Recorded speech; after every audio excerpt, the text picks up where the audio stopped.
That really is annoying. I can try to fix it or close the door at least. Yeah. Yeah. I can also close the door since I'm closer if you want. No, or I'm okay. good. Let's see if I knock the whole fucking thing down. All right. I believe in you.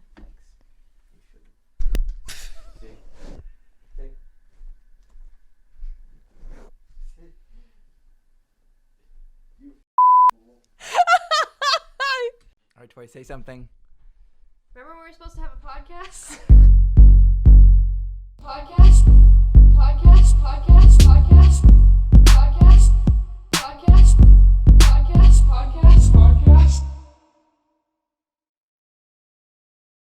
Hello, welcome to the LEM'n'TEA podcast, episode 40. Is that correct? Yes. That's weird. But anyway, welcome What? to episode 40 of the LEM'n'TEA podcast. I'm Why Tory. do you think it's weird? And this is Lewis. Hey. Because it's, I don't know, 40 seems like such a big, it's always like the round numbers that are so like, seem like so monumental. Like when we get to episode 50, that's going to be weird to me too. But anyway, we're on episode 40. That's 37 plus 3 for those who want some quick math for their evening.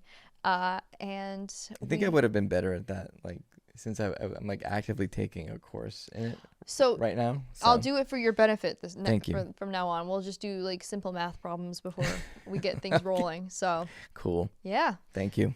You're so welcome. So we're starting off, we're gonna be honest, folks, we're both kind of tired and a little worn down from our respective adventures lately. Some more fun than others, I think. Although, I don't know. What did you have fun with your adventure? Yeah. Okay. I ended up having fun like later. Okay, that's good. The morning was like pretty grueling. So. Okay. Hi. Oh yes, our special frequent audience member, Tiny the cat, is on the wings over here and ready to have her 15 minutes of fame yet again. I wish you would stay here. Tiny, got bad news for you. I really wish you would stay with me for the... Just have her sit in your lap for the whole thing? Yeah. That'd be cute. Too bad that's never been how she operates ever. I know. It's awful. So anyway, how was your adventure? What did you do? For the whole day or like for the more whatever fun you part? want to talk about at all. Yeah. So previously, like I had done a lot of driving, so I was basically ferrying kids to and from. Mm-hmm. They do like a Saturday school at this high school. Yep. And it's in the city, so it's far. And of course, it's not even just like at the city limits. It's like a little deeper into the city, so it takes a little longer than usual. And after that, I got to take them to my mom's, who's in another town about an hour away. And then you had an extra long detour this time around, because that's your usual, like I call it like the triangle. Yeah. Because you're starting from one place, going to another place, going to another place, and then you end up back home eventually. But yeah, you went out of state. Yes. That's fun. Is it? I don't know. Well, I guess it would be like depend on your definition of fun. Like I think New Hampshire is very strange. That's where I went. Okay, yeah. I meant to ask you what you had meant by that, by New Hampshire being strange. Okay. Story time, maybe. The first time I went to New Hampshire ever, right? We were on our way to Maine. Okay. Because I was going to get a tattoo. Oh, okay. Okay. So you passed through there? So I passed through New Hampshire, right? I'd never been. I was excited. I'm like, this is cool. This is awesome. I'm excited. New Hampshire, what is it? What is it? What even is New Hampshire? Right. And it was very lackluster. Like. So what were you expecting of it that it didn't live up to your expectations? I'm just wondering. I don't know. Okay. Live free or die, man. But I did see one cool thing. Okay. A little girl outside on her lawn, the front lawn, holding 2 fucking guns. Like a real girl? Yeah. With real guns? Yeah. Why? I mean, you don't know any more than I. I don't know, but I'm like, holy shit, New Hampshire is like not playing around. Like when they said live crazy. free or die, they meant it. It wasn't just a saying. They meant it. They meant it. Jeez. But That's interesting. Second time I went to New Hampshire, I went to do this like indoor skydiving. Oh, right. Yep. And we got a speeding ticket. So. Yeah. So it's not my favorite state. No. Like, kind of weird. Mm-hmm. It's also very strange in the fact that like, it's the only state in New England that does not have legal cannabis. That's not what I thought you were going to say, but I didn't know that. It's strange. So, yeah, that is strange. It's also like, it's liberal. Like, I know it's liberal, but it feels very conservative when you're there. I thought New Hampshire was a swing state, or am I mixing that up with something else? You might be right. Okay. It's like a purple state, kind of, sort of. Mm. Yeah, I thought you were going to say they were the only New England, and I don't know if this is true, but they were the only New England state that didn't have sales tax. That's true. Okay. Oh, New Hampshire's just a whole big ball of oddities, I guess. They're strange. Apparently, they have a really high property tax, I guess. So. Oh, like to offset the fact that they don't have sales tax. It's like, haha. We'll get you somewhere. We're going to tax you some other way. Yeah. So, all right. Well, I'm sorry that New Hampshire has constantly not lived up to your expectations. Yeah. It's just kind of a weird place. I don't know how to describe it. Because it's basically just an extension of Massachusetts. Like, it's the same shit. That's what I consider Maine, too, kind of, sort of. Which it was. Yeah. Before. So. Right. So it's the same shit. But, yeah. This time, it was for a wedding. I was, like, super late because I had to... You were doing the triangle. I had to do the triangle. And also, like, I had to stop at home and, like, take a nap. Oh, okay. Because I needed to. Like, I just... Right, so you didn't, like, crash on your way up to New Hampshire. Exactly. That's great. I love that for you. So, that's good. So that was one thing. And I had stupidly left my fucking whole suit behind. Oh, no. So, like, I was going to take it with me in the morning and just kind of go straight through. I couldn't do that. Oh. Had to stop home anyways. Okay. So. Bummer. Yeah. But it worked out. Okay. That's good. I got a nap. Naps are great. Naps are great. Oh, my They're God. awesome. Normalize adult napping again. They do in Europe. Yes. There's a lot of stuff that siestas. is normal in Europe that is not here. Like healthcare. Yeah. You know, that's so weird. Healthcare. Fuck is that? Yeah, right. So how was your time up in New Hampshire this time? It was actually pretty good. Oh, good. It was a cousin of my wife's, and she was getting married. It was really nice. Like, it was actually at her home. She did like a backyard wedding. She had like a huge backyard. Oh, okay, good. Like big yard. New Hampshire, beautiful. A lot of space. Exactly. Yeah. But it was awesome. It was a huge heated tent and oh, nice. big tables and very cool. Oh, good. Good fun. Good shit. And a lot of drunk ass people too. Like family? Oh. Boy, I hear weddings are good for that. That was a lot of fun. Yeah. You know, for some reason, I don't get the sense that you saying that it was a lot of fun, you actually mean that. Or do you? What kind of drunks were they? It would be fun one day. Okay. Like, so they weren't fun. Well, were they like angry fighting drunks? No, but I can see how that might happen. We were one step away. Cool. Awesome. But it was fine. Okay, good. It went off. Crisis averted. Went out of hitch, you know what I mean? Nice. Very, very, very good time. Good. I almost forgot again. Sorry. I have to acknowledge our boy, Wonho, because I haven't for like the last, I don't even know how long since you moved into this house. It's like all of a sudden he goes to the military and I just forget he exists. That's not good. So anyway, hello, Wonho. How long has he been in? Maybe a year, a little over a year. What do they do? 2 years?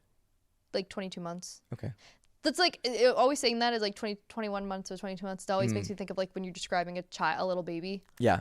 Which also, by the way, like after 2 years, you do not need to be like, my baby is 41 months. It's like, no. Stop at 24 months, which is 2 years. Like, then it stops mattering. They're two. Right. Like as soon as clothing sizes for children start saying just a year instead of like months, then you can just stop. That's my non-parental opinion. Go buy the clothing. Yes, go buy the clothing. Clothing's always right. But anyway, hello, Wonho. Wonho's great because he made a bunch of videos ahead of time before his military stuff. So he made a bunch of in Korea, they have like I guess it's kind of like Thanksgiving. It's called Chuseok, and he made it a video for like a greeting and saying Happy Chuseok like months in advance of when he was enlisting. So I'm fully expecting there to be like some Christmas like message that he leaves behind too. Like really thought well ahead planning and stuff. He has vlogs that come out occasionally. It's like he has the kind of ability to plan ahead that I could never apply to my own life. I can't plan ahead that far ever. So it's not easy. No, so good on you, Wonho, and we're acknowledging him again. He's Captain Korea, and he's fighting for Korea with his big muscly muscles. And they're lucky to have him.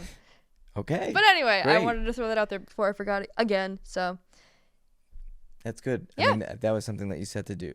Yes. You set that goal, and then I did. You achieved it. Wonho would be proud of me, I hope. He would be. Good. So anyway. Good job. Thank you. Thanks.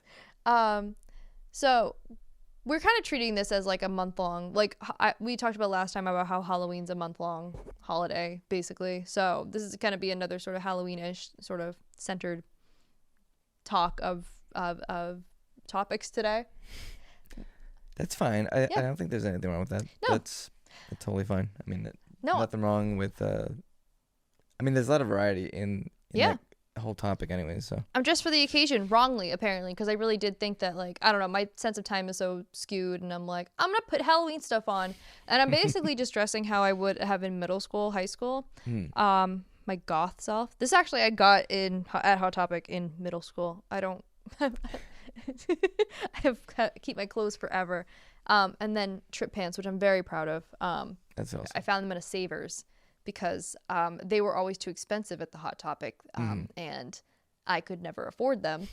And I also like worried about my mom being like, she never was, which was fine, like great, and helped me become like my own person and not worry too much about like, I don't know, disappointing my parents by how I dressed or whatever. But I always worried that I'd get some reaction like, what are you wearing? But my brother wore trip pants too. So I was like, oh, I guess I sort of missed my shot. But now people think I'm just copying my brother. So there's that. Yeah. Jeez. Something I totally always worried about. But a place that I felt really at home at was in Salem, Massachusetts. Home of Hocus Pocus, the movie Hocus Pocus. I remembered it's Hocus Pocus, and it's not Halloween Town. It is Hocus Pocus. And I got it straight this time. But anyway, I went to Salem with friends and Josh, and it was really fun. It's funny because Halloween, I think, over the years has definitely become very much more like, I don't want to say mainstream because that sounds very hipster, but it's become much more popularized, like pop culturally, and also just like, because like I said before, Halloween's like, a non-obligatory holiday. Like Christmas, you're kind of obliged to get gifts for people or spend time with family, and Halloween is just like dress weird, eat candy, watch scary movies, party. Like it's very like just a fun holiday. So I think that people are wanting fun after, especially post-pandemic. So a lot of people were in Salem, and we had tried to plan it that it was like, we'll go in the first half of October because everybody's going to be there in the second half. Everybody was there in the first half too. So it doesn't matter. Yeah, so it doesn't matter. Josh heard me talking about him. And I should have realized too, because when we went to we took the train there, and so when we got to North Station, there was a sign that had additional run times for trains going to Salem, and that kind of should have been my first indication of like, it's going to be busy. Oh no, yeah, it's going to be really busy. And so all of a sudden they called the next train, and everybody, like I was standing in line and getting a donut at Dunkin' Donuts, and all of a sudden everybody was just like rushing out. It was like, oh, okay, I guess we're going now. Holy shit. But Salem is fun. Salem kind of felt, since it was so busy, it felt kind of like Disneyland. There was we were in line for stores a lot. Is that typical or no? Not the times I've been there.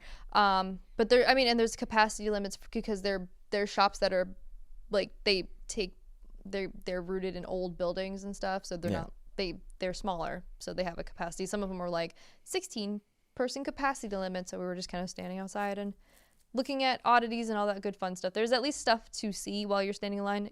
Like, so like Disney kind of, or Universal. I also really love it because it's appreciation of black cats as a black cat owner myself. By the way, don't be a dick to cats. It's black cats on Halloween. Don't do it. Leave them alone. I don't care if you're superstitious. You know, is that a real thing that people do? Like, is that really something that people do? I don't think as much anymore, but definitely they used to. Or it's like people who, I don't know. Like maybe there are like real really fucked up. Like yeah, maybe there are real witches or whatever out in the world, but like animal sacrifices also, rabbits and also cats and things like that. It's kind of like people who buy like pets for their young children for Christmas or like bunnies for their children for Easter. Yeah. And it's like, don't get it on like a random Tuesday. Like don't keep it to a holiday, or if you do, like make sure you are fully committed to the cause. Like as soon as the puppy becomes not a puppy anymore, you can't just be like Andy, like I don't want to play with you anymore. So stop, don't mess with black cats because they will get you. Just kidding. Well, just don't do it anyway. Don't be a dick. But anyway, I love all my black cat appreciation stuff in Salem. Shout out to this one store that our friend recommended. It's called Die With Your Boots On, and it is literally, I love the name of it. It is like goth central, like any kind of variation of goth. Like never have I seen so many like trip like articles of clothing since mid 2000s Hot Topic. It was awesome. Lots of cool fancy platform boots that I would break my ankles in, but they looked really rad. Awesome like cardigans, like skeleton sort of things. There were like kawaii versions of like demon goats or like Cerberus or something. Like really cool. It's awesome, and I wish that stuff was more accessible than going all the way to Salem for it. From where we live, that I don't think it's something that really is because we're more coastal and like beachy people and whatever. How far is the train ride? So we went from where we started, and then we went to South Station, and then South Station to North Station, and then from North Station we went to Newburyport. Oh shit. Okay. Which, so in total, I guess including the wait, which wasn't actually too long. It took us 2.5 hours. We left at 9. So damn. Yeah, I would also try to maybe leave earlier. And Josh was actually telling us too. He was like, we should take the 7:00 train, and we were like, I want to sleep. And we should have just taken that. But that's okay, because we were exhausted. Yeah. We're old. We're 30. Well, some of us are late 20s, but we're a collective late 20s to early 30-year-olds. We were so tired. I know. It's unreal. Yeah. So lots of oddities. I love my oddities. I was always like a big fan of Ripley's Believe It or Not stuff. So they had things like shrunken heads and stuff. Super cool. Or like animal skulls and things like that. Just... it's the full Salem experience. Did you like the witch trial reenactments, right, or whatever? There, yes, but it was so packed that there were signs on like tour like buildings that said like sold out for the day and stuff. So we really just like walked around and shopped. That's pretty much what we did. We didn't do any of the like tour stuff because we couldn't even if we wanted to.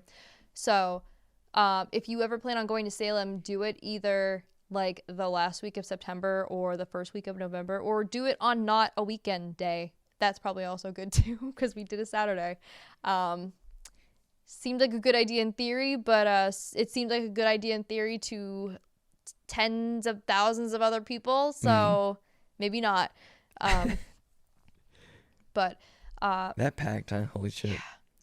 Yeah. One of the highlights too was actually a comic bookstore where it's like comics and pop culture stuff. My dear husband, who collects magic cards, was standing in front of these like sleeves of all these magic cards, just looking through everything, which is fine. Like that's his thing that he really likes, and I only criticize how much his past self has spent on all these freaking magic cards.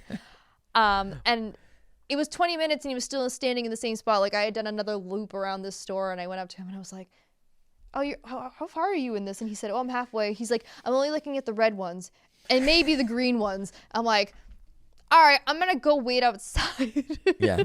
So that, so everybody had their own fun thing to do there. I would want to do some more of like the off the beaten path stuff, or like maybe more of the like the tour stuff out on the outer parts of the like shopping center area. There's like an area that I went to before that's like graves of I'm assuming mostly falsely accused witches. Things like that where it's a little less dense.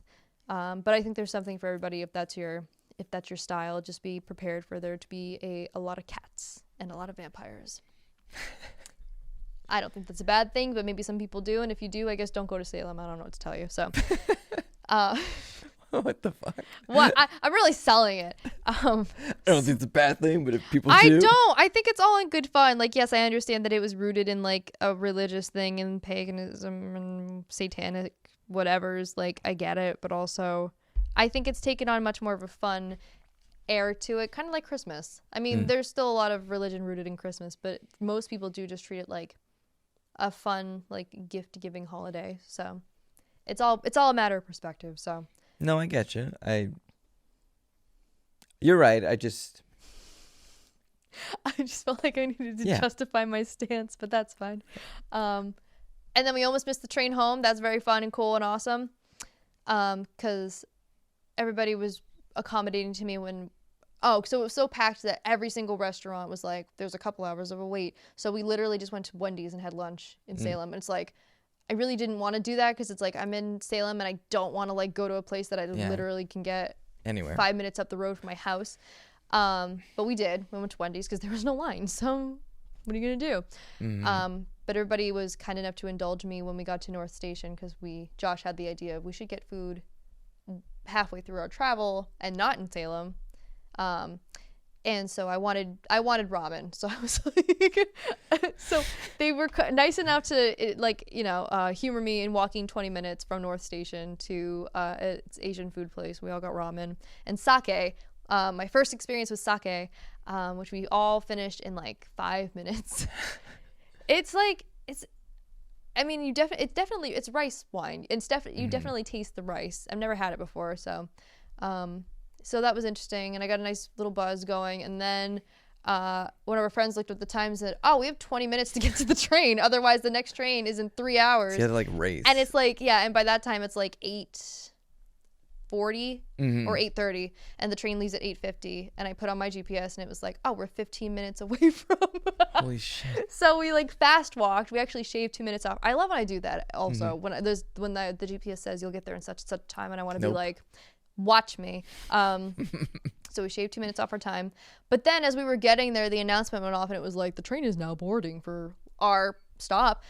And so I read what the track is, and I can see outside that it starts at track 1 and ours is track freaking 12. So I run and everybody, I don't know, nobody else was running. I was looking behind me and I'm like, the train's boarding, like we gotta go. We did have like 4 minutes, but at the same time it's like, this isn't Japan. Like just because a train says it's leaving at 8:50, it could leave earlier or it could leave later. Like I'd rather just run and like catch my breath on the train than not run and wave it goodbye and be like, well, I guess I'm sleeping at South Station for another like 3 hours. So that was our fun end of our adventure for that. If you didn't make that, holy shit. No, so you know what? We ran. I don't feel bad about it. Sorry, friends.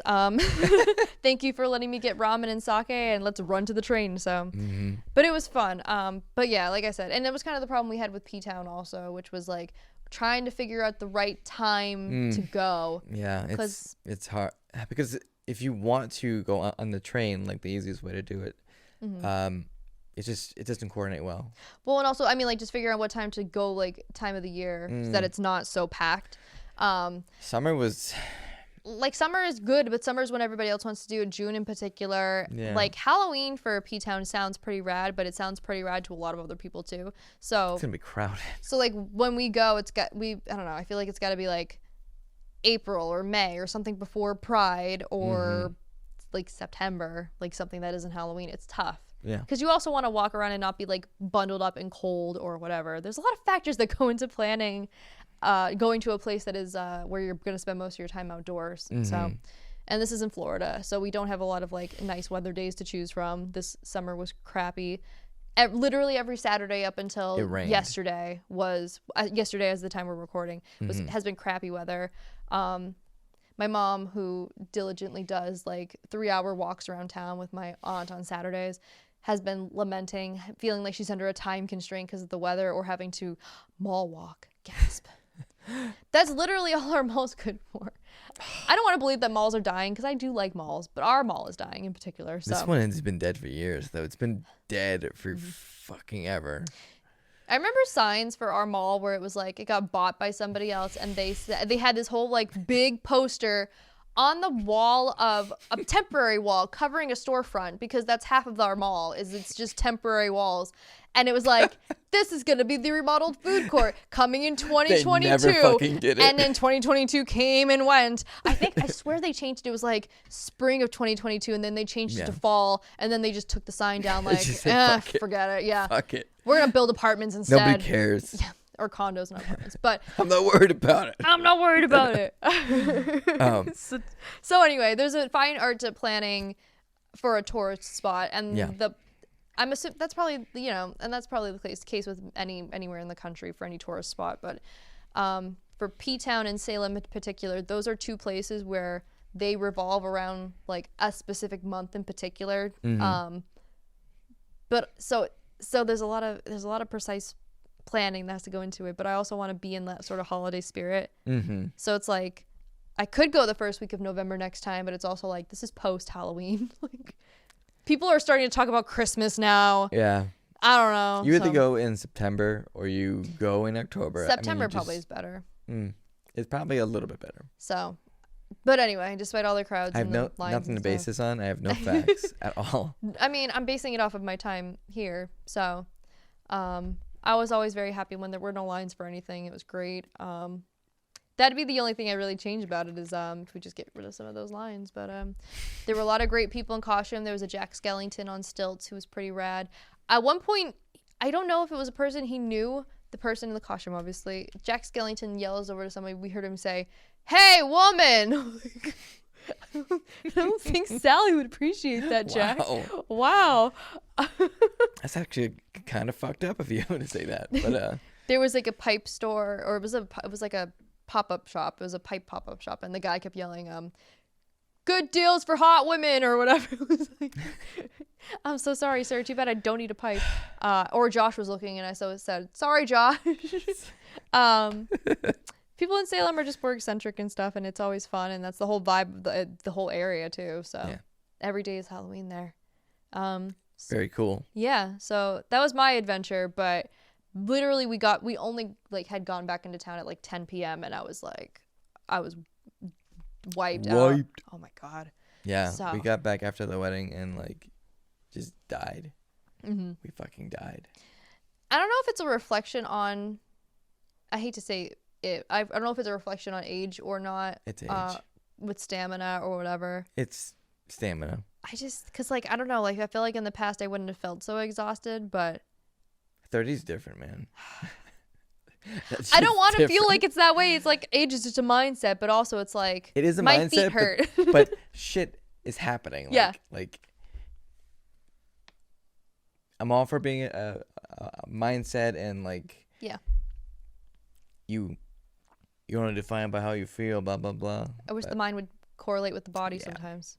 It just needs to kind of meet. Yeah, what can you do? So anyway, that was my adventure. That was awesome. Thank you. Nice. Good adventure. And if you want to go to any one place, it's actually away from most of the crowded area in Salem. Go to Die With Your Boots On, because that place is really rad. And if you were... I saw your pictures. They looked fucking awesome. Yeah. Oh my god. It's like regular goth and like cyber goth, like rave goth, like any kind of variation of goth. The neon lights, man. Yeah. I'm my gosh. Holy shit. The stuff's kind of pricey, but very well made. Our friend got boots that were like iridescent, kind of like, they're mainly purple, but like one of those reflective things with cutouts of bats and stuff, leather boots, and they were like 120, but they looked really cool.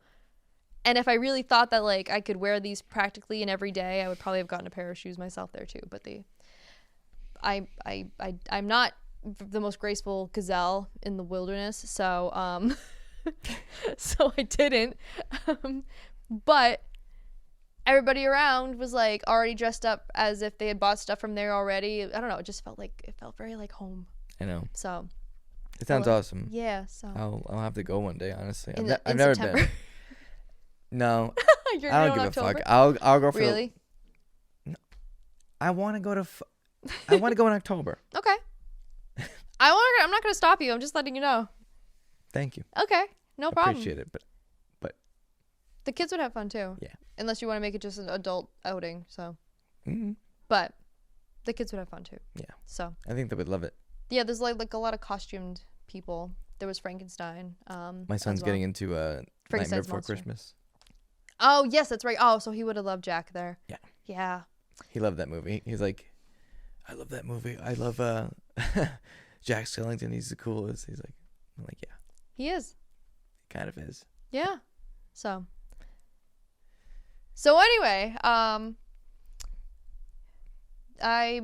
wondering about one of your topics of discussion. Which? Are you a boy or a girl? It was something that pissed me off. Oh, cool. All right, let's hear it. Sure. I love this. Go ahead. So this pisses me off because, like, first of all, I do have like longer hair. Mm-hmm. Like I haven't been. Oh wait, did somebody say that to you? No. Oh, no, okay. No. I was ready to fight imaginary people again. No, it's fine. Okay. They said it to my son. Oh Jesus, that's not any. But it was another better. kid. Oh, so okay. like I'm kind of like torn. Do I punch a kid or do I not punch a kid? Yeah, and that's kind of what it was. It's like they go to that school on Saturdays, mm-hmm. And I was taking him to the restroom because he had to go, mm-hmm. and that week I was the class helper. Yes. So I figured, okay, I'm the class helper anyways. I'll take him. Mm-hmm. We go down. We encounter like a class that's coming by. A different class? Yeah, like a different class. And we go across. We go to the restroom, and some fucking kid asked him, some fucking little shithead. Oh my God. No, he was. Okay. I was like, "Are you a boy or are you a girl?" To my son, mm-hmm. who has longer hair. Yeah. And he has it braided sometimes or whatever. Yeah. And it doesn't, like, it bothers nobody. Like, mm-hmm. it bothers nobody at all. Right. So I don't understand, like, what's the audacity to, like, just assume that or, like, just say that. Yeah. So. That is annoying. So what pissed me off after that. Oh, gosh. Was once he answered, like, I'm a boy. And then he went in and he didn't give a shit. Like, I want to emphasize, like, he didn't care. Right. Like, this didn't bother him. Okay. It bothered me. Mm-hmm. Because after he said, like, oh, I'm a boy, and he went into the restroom, right? They were like, I think he's not a boy. Like, because they were judging on the hair, and it just pissed me off. I'm like, yeah. I'm like, I'm going to punch this fucking child. Guess I'm going to go punch a child today. That's right. You know, sometimes you just gotta. And he had the kid who had the audacity to say it, right, was, he had a full fucking mane of hair, right? Mm-hmm. Boy, mind you. Mm-hmm. Are you sure he's a boy? He might be a girl. He might be. And that's my point. Yeah. Like, he had the most to lose by, like, saying a comment like that. Mm-hmm. So, he's a shithead, is what I'm saying. He's a child, and he's a shithead. Okay. I feel like, I don't know. I know it still happens, obviously, but, like, I feel like we're at a point now more than ever where, like, the length of a child's hair does no longer determine. No. Like. Not really. Yeah. Like, there's little girls with short hair, too. Mm-hmm. One of my little cousins has little short hair. She's adorable. I don't know. That whole argument is really, I guess, like, I guess it's one thing to kind of ask, but then once you're told, you know, if it's a boy or not, and then to be like, oh, I don't think so. Like, that's particularly annoying. And I get it. Yeah. It's a child. Yeah. I probably should have more grace, right? A little bit more mercy with a child. Fuck that kid. I was gonna say, okay? it's your son. Fuck that kid. Whatever. Yeah, I don't know. We're in a time where a lot of things that are considered like gender norms are kind of blurred now, and I think that's fine. It's not hurting anybody, and contrary to some people's popular beliefs, it's not a reflection of anybody trying to push anything onto anybody but their own selves. So, if a boy wants to have long hair and a girl wants to have short hair, like, why do you care? Mm-hmm. And hair grows back anyway. Yeah. So whatever. That's the great thing about hair, is you can change it however you want. Or you could just not care about it. True. It's simple. Very Stop true. caring. Just don't care. Right? Nike, just don't care. Just don't care. But yeah, fuck them kids. Oh my God. All right, I don't know if that's the moral of the story takeaway thing we should be doing here, but Sure, we'll go with it. All right. We'll go with it. Perfect. Cool. Speaking of gender norms, actually. Sure. It made me also want to rant about my own thing with this dumb article that I read. Yeah. Let's hear it. It's from Daily Mail, so I apologize about this. But it's the only place where I could find it because it's these two YouTubers who are from England, so that's why it's on here.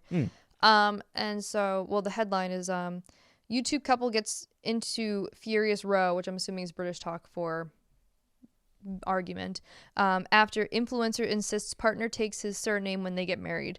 And so I am a person who is married and did not take my husband's name because my last name is uncommon and I really like it, and his name is very common, and I don't know, like your wife had made the argument before that like this would be the only time where I could get name change stuff done for free and everything, like otherwise you have to pay money to get your name changed for certain documents or whatever. But I'm way too lazy to change any of my documents. Like I really am. Like I don't care.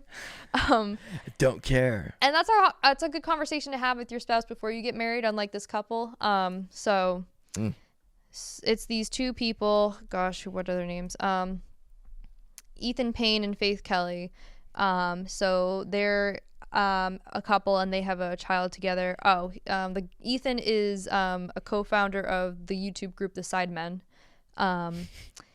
who I do recognize by name, but I don't know him specifically. So it says in the video, Faith tells listeners that Ethan won't propose to her because she would want her name to be Faith Kelly Payne, taking on her partner's surname while also keeping her own. Ethan responded with, Faith doesn't want to take my name and that irks me, to which his girlfriend added, no, I want to take your name. I just want to take mine as well. I don't want to lose my association with my family. And her boyfriend argued that she wouldn't. And then so she said, let me keep it. And then he said, no. She said, because she said, it's a personal thing. I've grown up with it my whole life. I like it. I want to keep it. But he said that taking his name is how things should be done. Which is such a stupid stance, but whatever. Sorry. He said, I'm trying to be unbiased here. Yeah. He said, hear both sides. He said, the conditions are, if you want to be my wife, then be my wife. And by keeping her own last name, he thinks it's she's bottling it and only being half of his wife, which is also a really stupid argument to have in that. So some people were trying to say like maybe she could make her maiden name her like middle name, but it's also like, why should she have to compromise anything? The whole argument of like, if you don't take my name, you're like only half of my wife is like so weird. It's like you have a child together, I'm assuming are living together. Like if everything else is in tandem besides your names, it's like I don't really understand where this half of a wife standpoint comes from. It's a little weird. It's very strange. Like yeah. I would have no problem with anything like whether you took the name or not, or whether you hyphenated or not. Like that's a good compromise, I think, like is the hyphen. Yeah. Like if you can't agree on one name and you don't want to do two names, like yeah, you just hyphenate. And that's what she was wanting to do, but he said that wasn't a good enough thing. And I'm wondering too, like if they have, I don't know what gender child they have, but if they have a daughter, it's like, would he keep the same stance? Like if their daughter wanted to take the name of like her like husband or something, would he argue, no, you should keep your last name because it's my name or whatever? So it's like really weird to specifically say this to just his spouse when it could reflect like his future children or whatever. Well, that's how he feels. He probably thinks she should do the same, you know? Right, like, or why can't he take, I don't know, why can't he take her name? Does that mean, like, him not taking her name means that he's half of her husband? Like, it could work both ways. There's a really cool thing that Alexa Vega from Spy Kids fame did with her husband. Her last name was Vega, and his last name was Pena, so they made a combined name of Pena Vega. And I think that's kind of cool, actually. Cool. There's been a few instances of people I've read where they just pick a new name, like, together. Yeah, that's cool.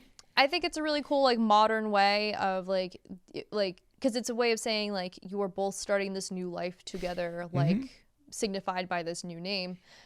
At the same time, like, I think it's kind of, and this isn't bashing anybody, obviously, who has kept, or who has taken on their partner's last name, but I think it's an antiquated mindset that you have to take your partner's last name. Sure it is. There's been an argument made to me where it's like, well, what if you're picking up your child from school and like, because like, I think Josh and I have kind of talked about like our children would have his last name, just cause whatever. And I get mail sent to me all the time that is like Tory, my husband's last name, even though legally that's not my right my name, and I don't get bent out of shape about it. Like, I'm not sitting here like actually because the common way of thinking is that if you are married, you take the husband's name anyway, so it's kind of whatever. But I just like, I don't know. I feel the same as that female YouTuber. I like my name. I like the association it is to my family. It's unique, and I don't really want to change it. And I feel like it's wrong in this day and age for women to be penalized for not for this idea that you're not as committed to like your spouse by not taking the name. So that guy Ethan was annoying, and that's such a old fucking view. Like, yeah, that sounds so antiquated. Yeah, like, I just hate that. I feel like that whole way of thinking like sucks. I feel like so many, not even like married couples, but maybe even like single parents, like are a different last name than their child. And so this whole like picking up your child from school, it's like literally every school has a file with their children's information on it. Like the guardian name's going to be on there with the relation. Sure. It's like, it's not going to be hard for me to prove that I'm the mother if it says on the paperwork I'm the mother. I want to preface this, by the way, I am not pregnant, because every freaking time I talk about children or anything relating to myself in this future fictitious world, it seems like a pregnancy announcement, and it's not, because this would be the stupidest pregnancy announcement ever. But anyway, every time I do this, every time I'm so conditioned, it's like Stockholm. Every time too, it's like, oh man, she's doing it again. I've shown you examples of like literally the most innocuous things, like me posting about Baby Yoda and people. Yeah, like, oh my god, are you pregnant? What are you trying to say? That I like Baby Yoda? Like, I swear, I like him. It's not and like, it's not deep. I really would make it a nicer announcement than like this weird like people who do like vague posting on social media, like send, I'm feeling really down, and people say what's wrong in the comments, and they're like, don't worry about it or whatever. It's like, I'm not trying to vague post anything. I would be upfront with something like if I'm having a child. So don't worry about it. It's an also antiquated way of thinking too, now that I'm thinking about just this whole whatever. But the one thing that stands out to me about it is my mom saying that she said, she's like, it's your personal choice, but I think hyphenated names are kind of stupid. So she was like, so she's like, I don't think you should, but I'm not gonna say you should or shouldn't or whatever, which is great. Like I don't agree. I think they're fine. Like I think that's the way to go. Like if you can't make a compromise, like just fucking hyphenate it. So anyway, that's my rant on that. So we've each ranted about our own respective things about societal / gender norms and how some of them are stupid and antiquated. And how about people just do what they want? How about that? Take that challenge. It's simple, honestly, but Step 1, stop caring about other people. Yeah. Well, no. Step 2, profit. Not stop caring about other people. Stop caring about like what other people are doing. Like, strangers' choices affect your life. How about we talk about something good? Let's talk about One Piece. Please. Sure. Yeah. Okay. Okay. Is that okay? That's fine. All right. Yeah. You didn't watch it, but no, I want to though. Yeah. It's good. I don't think I can really talk about it that much now that I think about it. If you want to watch it. Oh, okay. I wasn't aware. Oh, sorry. That's okay. So. Well, you're chipping away at the One Piece manga right now, though, right? Yeah, but I'm nowhere. Like I'm nowhere. What do you mean? There's only 103 volumes currently. It's like 1,100 chapters or some shit like that. Like it's very expansive. It's crazy how popular One Piece has gotten, and I know it's been. I don't know if I had to put it to like a graph or something. It was like a kind of a slow incline, and then like kind of seemed to just shoot up over the last 10 years. It's really like gaining a lot of steam, and like it's the highest it's ever been now. Obviously with the Netflix. Yeah, I remember when we went to Japan, and it was literally like I don't know, pop culture wise, we went to Japan in July of 2016, like a week or two right after Pokemon Go came out, and a week or two right after the One Piece Film Gold movie came out, the first One Piece movie for theaters. Right. I don't know, pretty good. Oh, and Shin Godzilla. Yes. We saw two Very movies, good. and I keep forgetting we went and saw movies in Japan, which I think is so cool. But One Piece was subtitled. One Piece was subtitled. One Piece was subtitled, which is awesome. Like, Yeah, very cool. I love that as an option. In English, like, they had a lot of other options that we obviously couldn't take up. Yeah. But they had it in English. Not the case for Shin Godzilla at all. God. We sat through that movie. We had no idea what the fuck was going on. And there was a lot of like boardroom scenes. Like I think, what was it, Sori? Sorry. And I know it's like an honorific for, I think, like a manager or something. But in our American minds, we're just hearing people apologize a lot. So we're just sitting there fucking laughing, and like- nobody's laughing at that part. And then we're not laughing at parts that are funny, obviously, and everyone else is laughing, and we have to be like, man, that was good. I can't believe what a knee slapper. Yeah. My God. And it happened to be like, with subtitles, obviously it makes the movie better. But without subtitles, Shin Godzilla really is just like, there's like 2 or 3 scenes with Godzilla himself. There's a lot of There's talking. not a lot of Godzilla in that movie. And I think, and like I said, that's fine. But like, if you don't know Japanese, it's one of those movies where, yeah, it does kind of get lost in translation, because we definitely went to see it with this idea of like, it's a monster movie. Yeah, like they're going to punch each other and all that kind of shit. That's going to be great. Yeah. I want to see it. And those were my favorite parts because you didn't need subtitles to understand what was happening. Godzilla in that movie with the fucking googly eyes when he's in the beginning. Oh my God. So awesome. Yeah, there was one part where he's like frozen for not ever, but he's just because he like, it's like he's used all his energy, so he's literally just like stiff as a statue, and eventually he gains his energy back up and unfreezes, which I don't even know if that's a thing in past Godzilla movies or if this is just for this iteration of Godzilla, but that was such a weird, like, it seems like very plot devicey or something. It's like, oh, he's conveniently frozen, so now we can plan a mode of attack. It's like, but I mean, it's a fine movie, but anyway, One Piece was a lot better because it was subtitled. I do kind of feel like One Piece, though, it would have been a movie that we could have gotten a grasp on even without subtitles. It was pretty kind of, not self-explanatory, but like you could kind of follow what was going on visually. That's why 2D animation as a medium for movies is still a really great, viable thing instead of a bunch of I don't know. There's this argument, like, I think it's because I'm so jaded against all these Disney live action remakes. It's just like, you could just animate them. Maybe. There might be a shift back to that. There's just some things that I don't feel like translate well into live action. Like every single character model for any aquatic creature in The Little Mermaid. Like, they were made that way in the animated version to appear more friendly. They weren't trying to make them look realistic. Yeah. It's like, okay, wow, yeah, I know. Crabs don't really look like that. I get it. Yeah. I believe it or not. They lose their charm. They really do. Yeah, because it's like... Fucking nothing's worse than The Lion King, though. That shit was bad, man. Yeah. Yeah, it was. And that sucks because it's my favorite movie, but... So, yeah, and it was all because of that's actually it, too. So... On the plane ride to Japan, the Jungle Book movie had just come out. Yeah. That was what jump-started all of these live-action remakes. Right. The thing, though, with the Jungle Book is it's like... I watched it. It was good. I liked it a lot. Yeah. But the thing with it is, like, I don't even remember a whole lot of the Jungle Book animated movie. Right. It didn't have such, like, a linear plot. Like, Lion King is literally, like, it has to... This is the story, and if you deviate, it doesn't make any sense, and it's not Lion King. But Jungle Book is...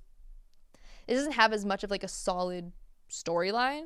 So there was a lot of differences in the live action one, but every one of these other ones have been like word for word or shot for shot like the same as the animated one, and some things don't translate over. No, sorry, not at all. Blue Will Smith in Aladdin. Sorry. So I think I remember seeing that movie like during the pandemic, like during the beginning of the pandemic, and thinking, I don't want to hate this. Like, I want to enjoy this because, you know, I really enjoyed the animated film. Yeah. And Ron Williams and all that kind of stuff. And it's like Will Smith at the time was like really... like, Will Smith really was the best choice to be the genie, yeah, but also great, like I would have rather him just do a voice. Right. Like in like even like a 3D animation. That would have been better. Yeah. Yeah.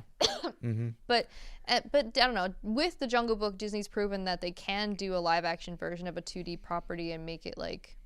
I would watch The Jungle Book again with like anything else, including Tim Burton directed Dumbo. I don't know whose idea that was. That was an interesting choice. I wouldn't watch any of them again. It's like, especially Little Real Dumbo.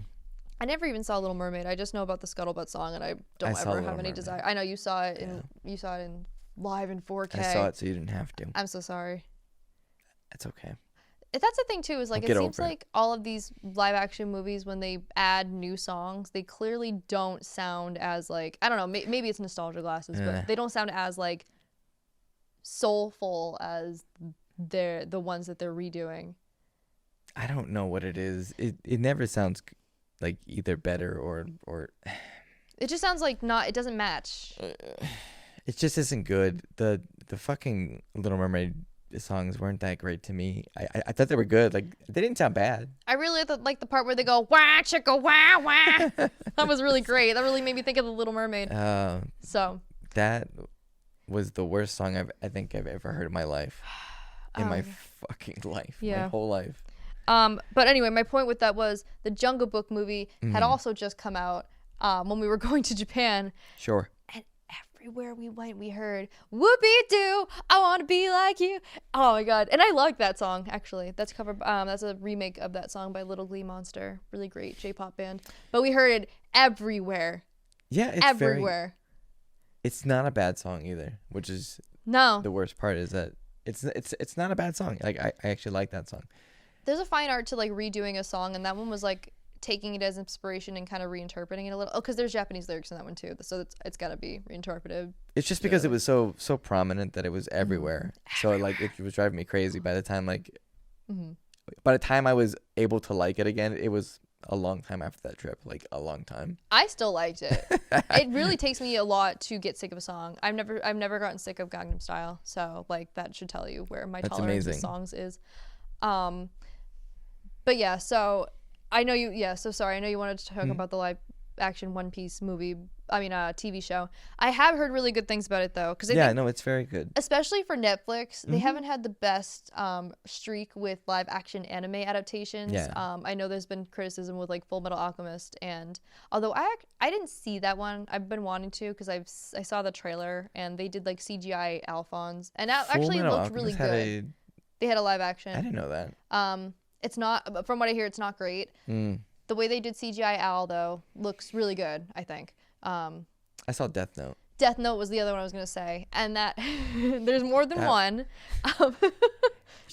You should watch it for Halloween season. Oh my god, that's the English one. It's worth a watch, I think. There's a Japanese one and an English one. I know the English one. The Japanese one I think is better. I remember just people online when the English one came out because it was like very for kids size. Like instead of Light Yagami, it was Light Turner. Yes. And everybody was like doing edits of Timmy Turner from the Fairly Odd Parents holding a Death Note, and that's pretty much what I needed to know about that. And I saw like trailers too, and it was just like that's the role of Light in Death Note is that he's already so like dramatic and stuff that there really has to be the right kind of actor and direction for that. Otherwise, it just comes off as so cringe. Like you just shrivel into yourself and you're like, oh my god. There's a reason why people talk about this movie. I should watch it while I still have a Netflix account. Yeah. For sure. Before they charge me more. Yeah. But I've heard really good things about One Piece, that the casting's really good, especially for Luffy. I've heard that his casting is really well done. I was a little bit hesitant at first. I'm like, I don't know about any of this, but no, he's really great. Like, he's my favorite part of the show. He's awesome. There's a live action Berserk that's being made too. Oh, really? Holy shit.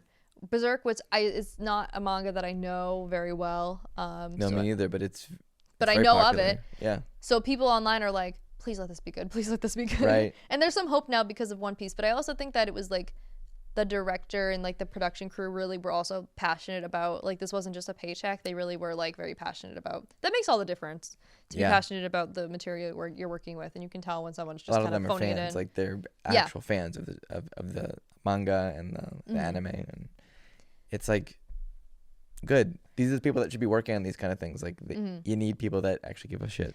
And One Piece is so long that there's never ending source material. They could do like 20 seasons and be like, oh, you've now covered the first 10 volumes of the manga out of 103, you know. I think where they end up in this season, because I've read a couple things online, I'm currently like just in the manga, so oh, I might be okay to watch the other episodes. Like I'm So watching one tomorrow. Are you pausing your reading of the manga to watch No. the episodes, or are you reading the manga first? I'm trying to read more of the manga to feel a little bit more comfortable with watching the rest of the series, but I think I should be okay. Who's your favorite One Piece character? So far, I don't know a whole lot. Not just from the show, just like Okay. in general. Like In general. from the manga too. Let's see.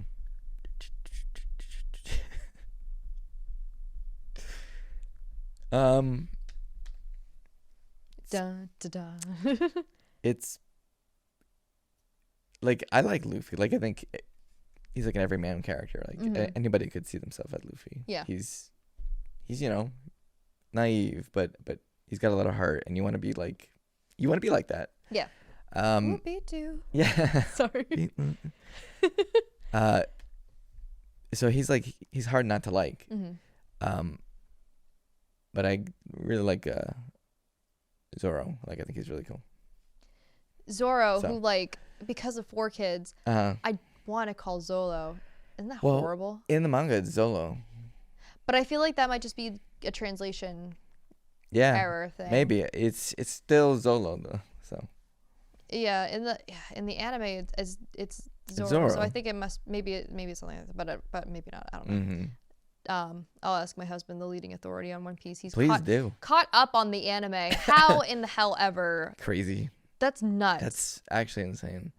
But he can binge watch anime like I've never seen. Like That's he will crazy. spend, if there's like a rainy day and he can't do like yard work outside on his day off, I'll come home and he'll be like, I started and finished a season of a new anime, and I'll say, what's it called? And he'll be like, I don't remember. It was just recommended to me on Crunchyroll.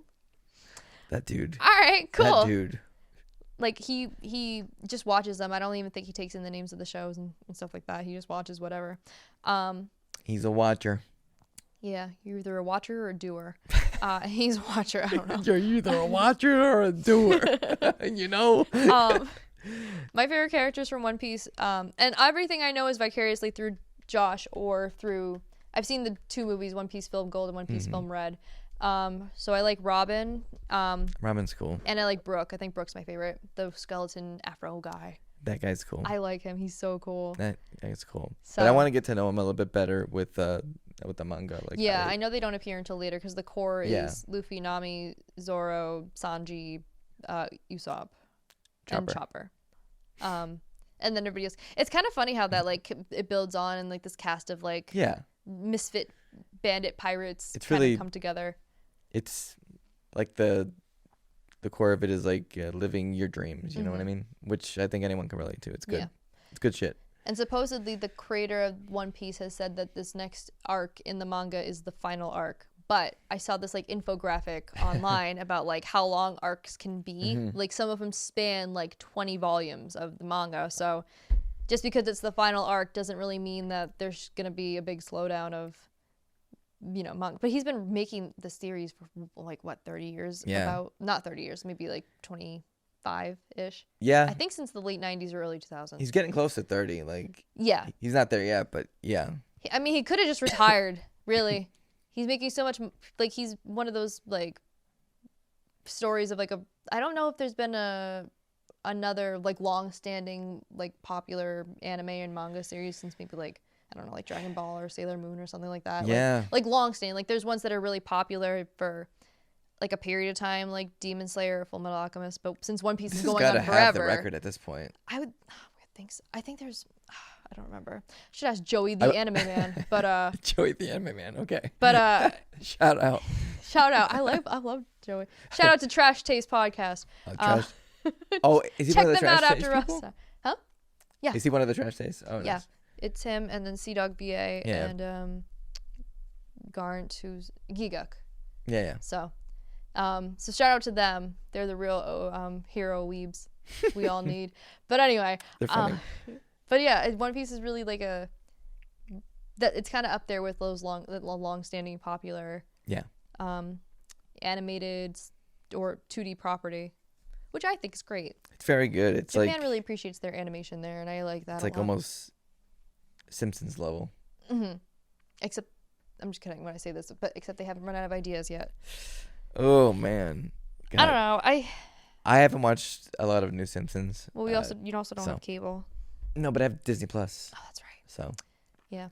My aunt asked me, she was like, have you seen this Chewy commercial? And I said, Auntie, I haven't had cable in 6 years. Yeah, I know. I can't afford it. Oh my God. Can I give you a fucking... I'm not sure if I said this already. What's that? Oh my God.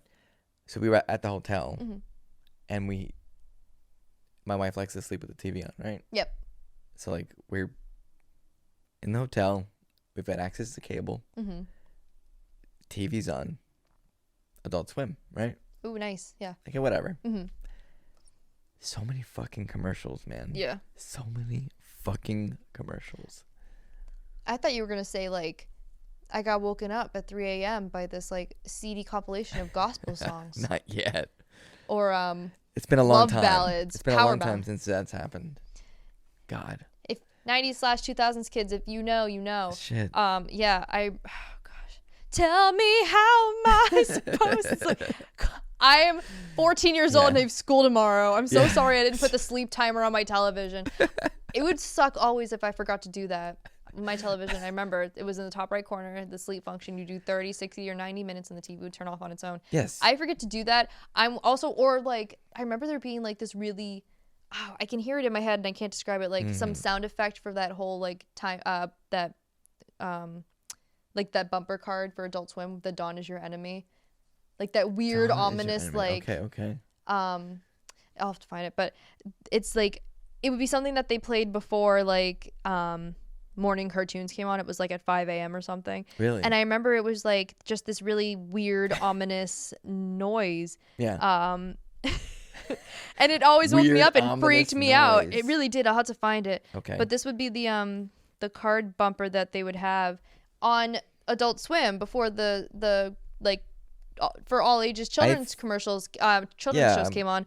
I'm Freaky. sure that I've seen this. It's horrifying. Yeah, I'm sure that I've seen that before. I don't want to wake up and see these black and white eyes with this weird ominous music. I'm like, it's horrible. I hate it, but whatever. Anyway. Man. But yeah, no, I do want to see that One Piece live action show. You should. It's pretty good. But now I would recommend it. Maybe I'll watch that horrible Death Note movie. I think you really should. Yeah. I've been trying to look for horror movies to watch for this Halloween, and you know what? There's one lands right on your lap. Bam. God. Maybe I will. You should. So, so when you finish the series, I mean, it's not really going to be spoilery because it's been in existence forever since 4 kids did it. So we'll catch up. You can catch up on it, and then we'll catch up on it together. Love it. Yes. Let's do it. All right. For sure. So I also had discovered, I don't know what it is about like Google Chrome. It recommends me articles all the time. And sometimes, I don't know, sometimes they're just clickbaity enough for me to like, to be like, sure, what do you got? Yeah, and I've been really, and BuzzFeed, ever since I screenshot something about like, every single week they like steal these pictures from Reddit. They're basically like the sniper wolf of like internet websites, and they just take like pictures from Reddit of people who had bad days, and they're like, it's one of the article titles was like 35 people who had a week that was way pun way worse than yours. Pun way. Like yes. 12 ways. It's like, I swear to God, like they're just gonna keep adding ways to every single, because this is an article I see recommended to me every week by just a different title. It really is like sniper BuzzFeed has seen better times, man. I guess so. I remember when they used to have BuzzFeed News and people actually, it was like actually a credible. Yes. It was actually credible. Period. You could trust what they were writing, and they were writing. They were actually like, maybe they're still doing it now. Yeah. But they were actually writing like pretty good pieces sometimes. And they might still be, but their reputation themselves, like I feel like they would just themselves, right? I feel like they would just do better as a rebrand. Like same people but under a different name. It might be like BuzzFeed Presents or something. A division of BuzzFeed or whatever. Yep. Something like that. But anyway, I got recommended this article. BuzzFeed. Yeah, something dark side. I got recommended this article from BuzzFeed now because once I click one BuzzFeed article, suddenly I'm apparently wanting 30 more. Yes, absolutely. Thank you, Google. And in tune with our whole shtick of being millennials, talking about nostalgia things, I got recommended 47. I'm not going to go through all 47, but 47 genius Halloween costume ideas for millennials. Okay. Which is great. And I didn't go through all of them. So one of them was like, number 1, Beanie Babies. Okay, Beanie Babies. Which is really just like, it's what? Not like semi-committal like furry costumes with a tie tag on you. All you have to do is put on like cat ears and then be like, I'm a Beanie Baby. Okay. Which is good. I don't know. Like some of these they really are like, half of them are like clever last minute costume ideas, and half of them are, hey millennials, remember these? Remember this property? You remember this? Remember Beanie Babies? Remember, they still make them. Do they still make them? Well, they have the big eye ones. You know what? Whatever they're called, Beanie Boos. My daughter has one. Yeah, Beanie Boos. Yeah. Which was actually a pretty good revamp for them. Really, it's just like they're just stuffed animals with beans in them. Like it's not hard to keep that sort of thing going forever and ever. And I own some Beanie Boos myself, so Beanie Boos, giraffe ones, if you must know. I must. Someone had a couple's costume of Miss Frizzle and the Magic School Bus. Pretty cool. I've seen a lot of posts from like librarians on like librarian Instagram or subreddits or whatever of librarians dressing up as Miss Frizzle, because all you need is just an eccentric dress. Yeah. Really. So, and it's already kind of like what librarians would normally wear anyway.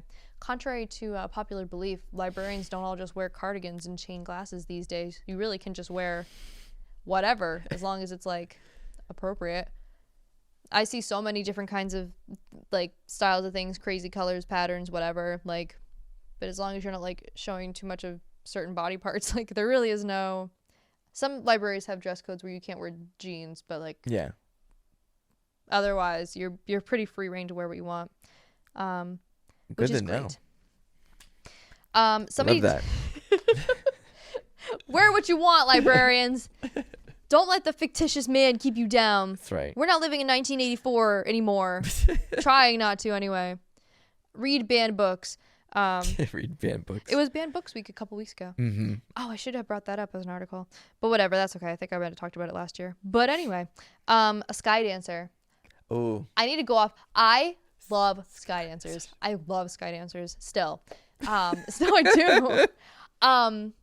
One of my favorite ever moments from with Trixie and Katya is they're going through like 90s toys, and Katya's never ever seen a sky dancer, and so Trixie like lets one rip, and she's like, I've never seen unbridled joy in a drag queen before like I had with Katya discovering sky dancers. It's really magical. It's great. I've never seen that, but I would like to. I'll have to find it. It's awesome. My brother had a version of sky. I don't remember what they're called. They were not sky dancers because they're for boys. Yeah. These were for boys. They were like, they were in camo, like, and like black sunglasses, like these action, like, I guess as if they were maybe like paratroopers or something, except they had wings. Well, I don't know if they were. They did have the wings, yeah. But they were like kind of like, they had like etched in black like dragonfly wings, so it was like, I don't know, dragonflies are more manly, I guess. I don't know what the logic of them was. Dragonflies are cool. Okay. They are cool, but they're not gendered. Like, they're for anybody. Whatever. Yes, they are. So, like... God damn it. So, whatever. I don't know. So, but anyway, Sky Dancer's awesome. Also reminds me of this old... No, really. I love Sky Dancer so much. Also reminds me of this old video of... See, that's unbridled joy. That's cool. I love Sky Dancers. That's great. When my mom found this whole box Do you still have your Sky Dancer? Yeah, she found mine. Yep. I have mine. That's awesome. Yep. Oh, so fun. Mine with the base was a unicorn, and you pull the tail as the ripcord. Yeah, that's really cool. I can imagine that as being something your daughter would really like. Dude. Any sort of interactive, like magical sort of toy like that, I feel like is great for any child. Just any child, but especially her. Like she would lose her mind. And I don't know. I mean, I would give your son one of those too. But if he wanted the paratrooper ones for boys specifically, because he's a boy with long hair, he doesn't care. No, I don't. He doesn't care. They could be Sonic characters, really. It could be Tails. They should make Sonic ones, really. Now that I'm thinking about it, let's get Sega on that. How about that? One last thing about sky dancers is it also reminds me of this old video of somebody. It must have been at Christmas time, ripping a sky dancer through the ripcord thing, and it flies straight into the fireplace, the lit fireplace. Imagine that as a core memory of your childhood.